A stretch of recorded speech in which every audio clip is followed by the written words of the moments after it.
Donc je continue mon travail sur l'échéance de 30 ans. On pourrait faire d'ailleurs une émission de télévision. On demanderait à tous les intervenants qu'est-ce qui s'est passé lors de leurs 30 ans, en tout cas entre 28 et 31 ans. Ce serait tout à fait passionnant. Alors je suis sur le cas de Nicolas Sarkozy,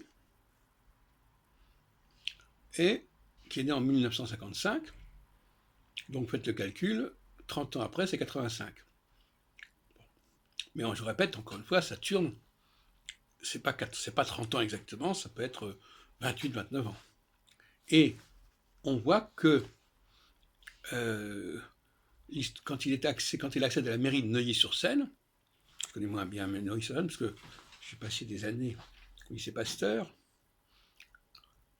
Donc Achille Peretti meurt en 1983 et finalement Nicolas Sarkozy arrive à se débarrasser en quelque sorte de Pasqua pour devenir maire. Il devient maire le 29 avril 1983, à 28 ans, donc on est tout à fait dans le cycle saturnien. Il devient l'un des plus jeunes maires de France, et son biographe dit qu'il signe ainsi son premier succès politique majeur. C'est exactement cela dont il s'agit quand on parle de Saturne. Le passage de Saturne sur le Saturne natal, et j'expliquais tout à l'heure dans une autre vidéo, le Saturne natal, c'était en fait l'étoile fixe qui se trouvait au moment où Saturne est passé, au moment de la naissance en fait. C'est pas une mémoire comme ça de Saturne, ça ne veut rien dire. C'est une étoile qui est fixe. Alors comme elle est fixe, eh bien forcément elle n'a pas besoin de s'en souvenir puisqu'elle est là, elle est imprégnée.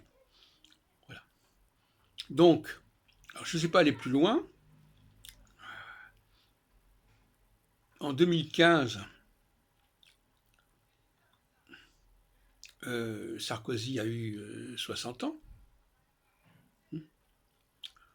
Et donc si on regarde la période 2012-2013, voilà, il faudrait voir exactement comment il a vécu ça. Je n'ai pas eu le temps de le regarder. Mais ce que je trouve remarquable, c'est que on le voit avec d'autres personnages. Tout à l'heure, je regardais un peu l'histoire de Freud, c'est la même chose. L'approche de la trentaine, chez des personnages qui ont une certaine pointure, est tout à fait notoire, elle est tout à fait marquante. Et d'ailleurs, une question qui pourrait se poser par ailleurs, savoir si les femmes sont également concernées par ce processus saturnien ou pas.